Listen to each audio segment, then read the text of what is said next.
we got a huge convoy out there, a few buses. Everyone was like face painted, letters painted, posters. We had chants. Like we were walking in the game, and everyone was just looking at us like, who are these people?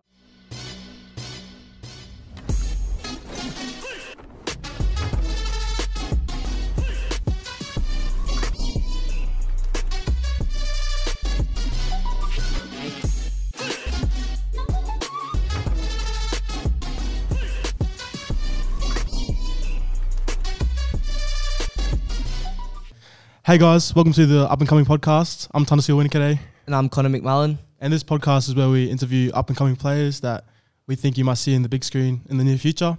Today we have a very special guest, Jack Mossman. Yeah, so Mozzie is one of the nicest and humble guys out there. And on top of that, his achievements are second to none. Throughout his time at Scots and for the younger boys, he is someone they all look up to. Playing in the Scots first 15 for 2 years, he made a name for himself and created a lot of attraction for him with the media and talent scouts. So welcome, Mozzie. Thanks, boys. Thanks for having me. So obviously you're from Bronte. Do you want to tell us a little bit about growing up and what that was like? I lived in Ramick, but I spent most of my time down at Bronte. Dad grew up down at Bronte. All my mates were at Bronte, so I just say I'm from Bronte. Yeah. Yeah, it's just as a little kid, just always at the beach, always surfing, always going to the park playing footy. That's, I guess, where that love from footy came from. Yeah. Playing with my mates down at the beach all the time, so yeah. Nice. A little throwback to when all the Bronte boys went to Rads' debut. Do you want to give us a little insight on that? Yeah, so the Bronte border ride is a pretty tight community. Everyone's pretty close. And Victor Radley, a local Bronte boy, made his debut for the Roosters a couple of years ago. And so we got a huge convoy out there, a few buses. Everyone was like face painted, letters painted, posters. We had chants. Like we were walking in the game, and everyone was just looking at us like, who are these people? Like singing songs about Victor Radley, like going nuts. It was pretty funny. And then, I think it was pretty special for him to see all the boys there. So yeah, it was pretty cool. Unreal. So when did you actually start playing rugby, league or union? I started playing Chloe Crocs when I was in the under sixes. Yep. So I played a year of soccer and was like not a fan of it. And then went down to Clovelly Crocs at Clovelly to play rugby league.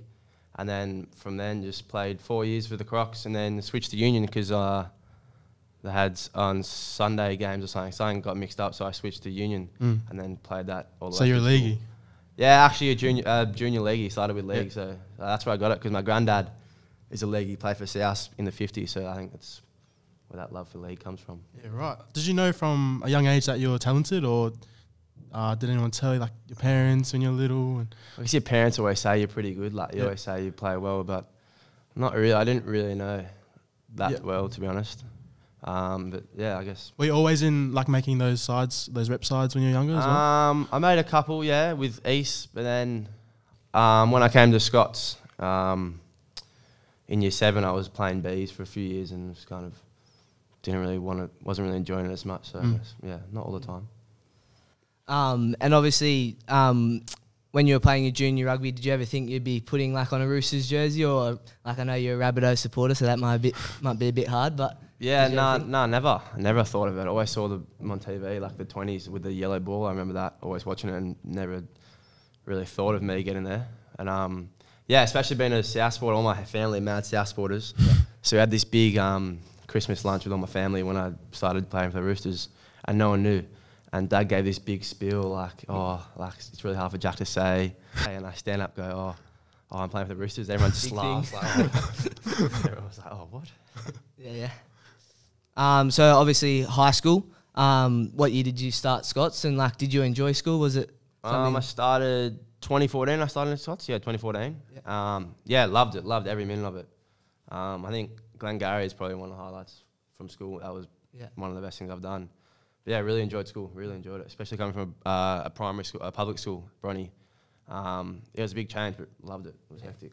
Yeah. Awesome. So there's lots of opportunities at Scots, like Glengarry, going on tours. Was there sort of a highlight, you'd say? Besides Glengarry, I would probably say year 12. Just the whole of year 12, to be honest. Yeah. Everything you got to do, what the teachers give you, what all the boys did for you, and just being at Scots is good enough. So yeah, that's probably the best thing. And obviously like the New Zealand tour with rugby at Scots. Yeah, that was so fun. The you boys came on the last year I was there. It was pretty fun. That was that was very cool, especially in year 11 getting asked. I was pretty stoked for that. Yeah. So you were in 14 Bs.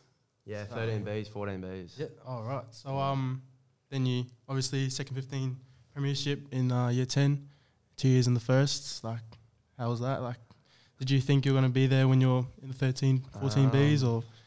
Not really. I always wanted to. Like, everyone wants to play first 15. But yeah. So 2 years in the Bs, and like I was really enjoyed it. But then year 8, year 9 was not really liking footy that much. Yeah. And was like I think then Gary helped, but I was just a bit like, oh, rather just go down the beach and surf. I was just in a big surfing phase. Like, I want to hang on the beach with my mates.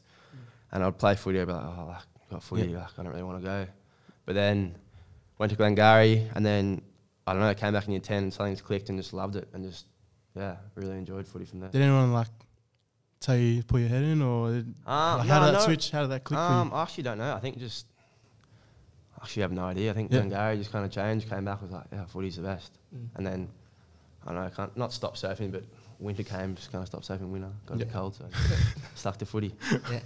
Then moving on a few years for your last game in year 12, out at Hunters Hill against Joey's. That was probably a tough one for you. Do you reckon that's made you stronger as a person? Yeah, well, you got to, obviously playing footy, you're not going to win 100% of the time. So, especially in the big games, learning to lose in the big games, I think that really kind of not humbles you a bit. It kind of humbles you and just kind of lets you realise that you're not going to win every game and you got to work hard for each game. So, yeah, it changed me a bit, especially 2 years in a row going down the last game. It's pretty heartbreaking, especially playing for school, which you really love doing. So, yeah. So what motivates you to play, or what motivates me to play? Family? Obviously family's a big one. But I think I just love being with my mates all the time, playing with your mates, and then if you do something for your mate, he'll back up with you. Like, you know, when you go into a game, everyone in your teammates is going to give 100% for you. Yep. I think that's a pretty cool feeling you don't get in many other sports. And just being physical. I just love being physical. Take some anger out. I need to take some anger out somehow. So, yeah. Nice. It's good fun. You used to strap your wrist to write something? Yeah. A couple of years ago, I have a pretty small family. I have like only 5 cousins. And my auntie passed away a couple of years ago. And so every time I strap my wrist, I just write her name there. Just because, really tight family. So, yeah. Yeah, for sure. And then at the end of your final year season at Scots, you got selected in the Australian Barbars, and you're obviously named vice captain of that. How was that experience? Yeah, that was really cool. Yeah, really cool. So we just graduated. So the day after we graduated, we went straight into camp. So obviously, win lose, but it was good. But being vice captain was really humbling. We had all week training. There's obviously some freaks in that team, some of the boys in like Super Rugby teams now and stuff like that. So, and then end of the week I got announced vice captain. That was just one of the best things ever. Straight away I called my parents, be like vice captain, no way. And now, it was really cool singing the national anthem for the first time in a game. Face the haka against Samoan, like war dance. It was really cool. Yeah, it was something special. So what's going on now? You at Roosters East? So I finished school and went straight into pre-season with the Roosters under 20s. And we did the whole pre-season all summer and then played one game and then COVID came, so we had to stop. And they were just like, we're not going to keep you training, otherwise we just get bored because there's no games. So they cancelled the whole comp. So like, just go kind of do whatever. And so a few of us local East boys went down to East Rugby Union, back to Rugby Union. And we started playing down there. And yeah, it was one of the best years of footy of my life. It was so fun. It's all about like one of the closest teams I've been in. Yeah, it was really enjoyable. But now we finished last week, and now today we start back pre-season with the Roosters. So not much of a break, but kept me busy. How'd you find the COVID period, like with training and all that? Did it affect you or much with training? When COVID first hit, when it was full lockdown.